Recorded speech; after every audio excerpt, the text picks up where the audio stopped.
Invaginación intestinal. Te encuentras en el servicio de urgencias pediátricas. Tu paciente es un niño de 11 meses de edad con cuadro de 5 días de evolución con crisis dolorosas y intempestivas, vómito y evacuaciones mucosanguinolentas. Al momento en el que el padre lo lleva a revisión, el niño pierde el conocimiento. Definición y fisiopatología. La invaginación intestinal es una enfermedad obstructiva mecánica en la que un segmento del intestino se introduce en la luz de un segmento contiguo o distal. Es la urgencia abdominal más común en niños menores a 2 años de edad. Según la fisiopatología de la invaginación, esta se puede dividir en dos grupos, idiopática y secundaria. Invaginación idiopática. Se presenta en pacientes entre 6 y 11 meses de edad, 65% antes del año de edad y 90% antes de los 2 años de edad. Tiene presentación estacional bimodal y corresponde a los picos de presentación de infecciones virales de vía aérea y gastrointestinal. La infección viral causa hiperplasia de las placas de Peyer en el ilion terminal, incremento de la peristalsis. El sitio más afectado es la región ileocecal, invaginación ileocólica. Invaginación secundaria. Se presenta en pacientes neonatales y en mayores a 2 años de edad, como dice su nombre. Este tipo de invaginación es secundario a un punto de guía que provoca invaginación. Son ejemplos de puntos guía: divertículo de Meckel, hematomas intestinales secundario a púrpura de Heno-Schönlein, sondas intestinales, tumores intestinales, pólipos, entre otros. El sitio más afectado es el ilion, invaginación ileoilial.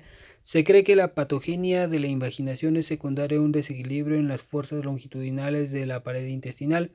Como resultado, un área de pared intestinal se introduce en el lumen con el resto del intestino siguiéndolo.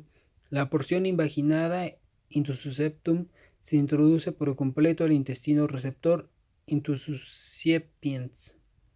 La invaginación comienza con la compresión linfática de la pared intestinal, lo que aumenta la presión del segmento invaginado.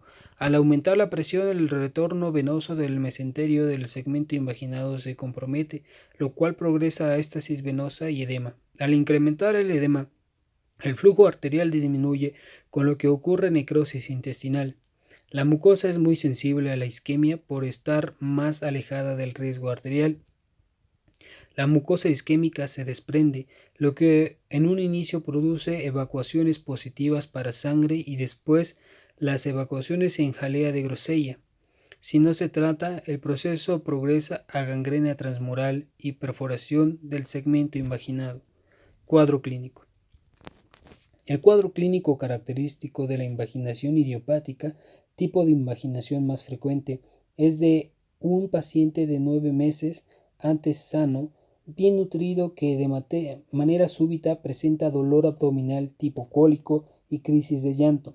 Los ataques de dolor son múltiples y ocurren cada 10 a 15 minutos, que con el transcurso del tiempo se tornan más frecuentes e intensos. Al inicio el paciente se encuentra en buenas condiciones entre los ataques, progresando a la somnolencia, lo que en ocasiones dificulta el diagnóstico diferencial con cuadros de compromiso neurológico o séptico. El dolor es seguido de vómito que de forma progresiva se convierte en biliar y de evacuaciones sanguinolentas referidas en jalea de Grosella.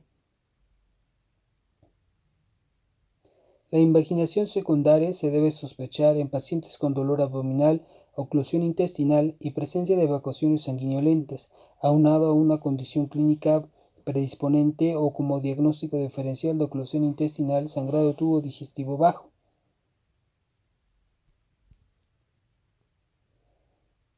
A la exploración física del abdomen se pueden encontrar el signo de la morcilla, que es la palpación del segmento intestinal invaginado, y el signo de Dance, donde la fosa ilíaca derecha se aprecia vacía a la palpación debido a la movilización del ciego hacia el ángulo hepático del colon. Cuando la invaginación es larga, en ocasiones se puede palpar durante un tacto rectal el segmento invaginado, signo conocido como hocico de Tenca, similar a palpar el cérvix. Diagnóstico. El diagnóstico de invaginación intestinal es clínico. Ante la sospecha de invaginación intestinal y según la disponibilidad de recursos, este se puede apoyar con varios estudios de imagen. Algunos de estos se pueden utilizar tanto de manera diagnóstica como terapéutica.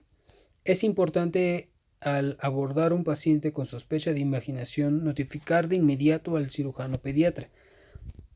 Radiografía de abdomen.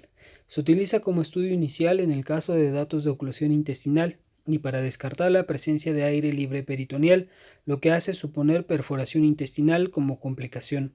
Se pueden observar datos de oclusión intestinal como niveles hidroaéreos y ausencia de aire distal, así como datos más específicos de invaginación como son A. Imagen radioopaca en hipocondrio derecho por debajo del hígado, segmento invaginado. B. Distribución del gas intestinal hacia el cuadrante superior izquierdo, correlación con el signo de Dance clínico. Y C. Signo de luna creciente en el que una burbuja de gas intestinal evidencia la cabeza de la invaginación. Placa radiográfica que muestra niveles hidroaéreos y ausencia de aire distal. 2. Ultrasonido.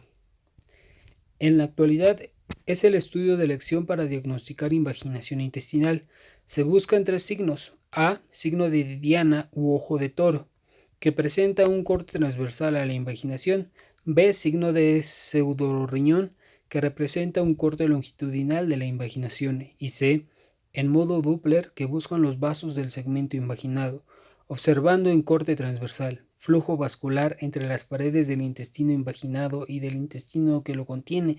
También se puede utilizar el ultrasonido de manera terapéutica guiando la desinvaginación con un procedimiento parecido al colon por enema, pero con solución fisiológica y sin radiación.